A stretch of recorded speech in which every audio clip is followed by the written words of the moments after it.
નવરાત્રી એટલે શું?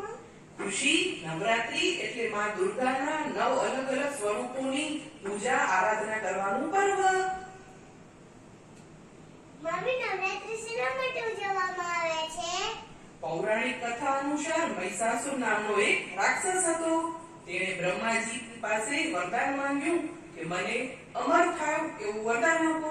ત્યારે બ્રહ્માજીએ કહ્યું કે જેનો જન્મ થાય છે તેનું મૃત્યુ તો નિશ્ચિત છે, એટલે એના સિવાય તો બીજું કોઈ પણ વરદાન માંગ.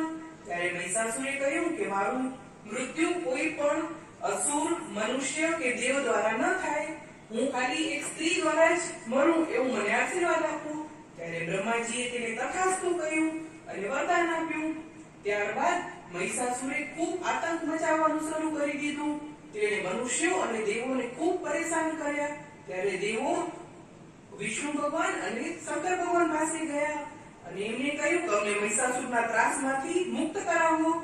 પછી બધા દેવોએ સાથે મળી અને શક્તિ ઉપાસના કરી.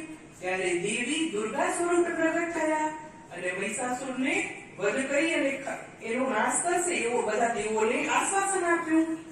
પછી મહિષાસુર દેવીને જોઈને મોહિત થઈ ગયો અને એ દેવી પાસે લગ્ન કરવાનો પ્રસ્તાવ મૂક્યો. ત્યારે દેવીએ કહ્યું કે જો તું મને યુદ્ધમાં હરાવી દઈશ તો હું તારી સાથે લગ્ન કરીશ. ત્યારે મહિષાસુરે હા પાડી અને બંને વચ્ચે યુદ્ધ શરૂ થયું. આ યુદ્ધ 9 દિવસ સુધી ચાલ્યું અને 10મા દિવસે દેવી દુર્ગાએ મહિષાસુરનો વધ કર્યો. આ રીતે અસુર તત્વનો પરાજય થયો અને દૈવી તત્વ વિજય પામ્યું. આ પર્વ ત્યારથી ઉજવવામાં આવે છે, એટલે નવરાત્રીના 9 દિવસો માતાજીની આરાધના કરવામાં આવે છે. તો ખુશી, આ નવરાત્રીના 9 દિવસ દરમિયાન દુર્ગા માના 9 અલગ અલગ સ્વરૂપોની પૂજા થાય છે. દરેક દિવસના દેવી અલગ અલગ છે. શું તને એના વિશે ખબર છે?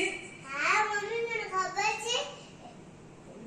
કહું? હા, કે શૈલપુત્રી ચ દ્વિતીયં બ્રહ્મચારિણી તૃતીયં ચંદ્રઘંટેતિ કુષ્માંડેતિ ચતુર્થકં પંચમં સ્કંદમાદેતિ ષષ્ઠં કાત્યાયનીતિ ચ સપ્તમં કાલરાત્રી ચ મહાગૌરી તિચાષ્ટમં નવમં સિદ્ધિદાત્રી ચ નવદુર્ગા પ્રકેશિતા ઉક્તાન્યેતાનિ નામાનિ બ્રહ્મણેવ મહાત્મના. ધાર્મિક મહત્વ. આ સિવાય નવરાત્રીનું વૈજ્ઞાનિક રૂપે પણ ખૂબ મહત્વ છે. નવરાત્રી જે સમય દરમિયાન આવે છે, એટલે કે ચૈત્ર માસ અને આસો માસ, એ ઋતુઓનો સંધિકાળ કહેવાય છે. એ સમય દરમિયાન મનુષ્યના શરીરમાં વાત, કફ અને પિત્ત એ 3 ગુણોનું બેલેન્સ જળવાતું નથી અને એ માટે આપણે જો પૂજા આરાધના સાથે વ્રત ઉપવાસ કરીએ, એકટાણા કરીએ તો એનાથી આપણા શરીરની પણ શુદ્ધિ થાય છે. આ રીતે નવરાત્રીમાં ધાર્મિક અને વૈજ્ઞાનિક બંને મહત્વ રહેલું છે.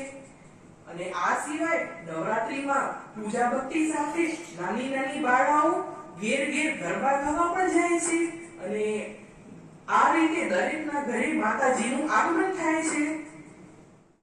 એ બેન ગરબો ગવડાવશો? હા, ગાઓ. કોના નામનો? આરતી. અટલી પટલી મથે પારાજી પટલી મથે કયા ભાઈ ચડ્યા મથે આરતીભાઈ ચડાયના માને બોલાવું, એના બેન બોલાવું, એનું સાસરે વડાવું. એ શીખ દો તમે. લ્યો. એ બેન ગરબો ગવડાવશો? હા. કોના નામ ઉપરથી? દીપાબેન અને સંદીપભાઈ. તના ચંદનની રાતી તો ક્યારે ઉગે? પાછલી પડોળ મોટી રાવીને શેરે. સંદીપભાઈ યાદા દરબાર ઘોડે ચડી આવશે રે. લાવશે લાવશે ગુલાબના ફૂલ, દીપાબેન સૂંઘશે રે. શીખ દેવતા. લ્યો બેટા, બહુ સરસ ગાયું.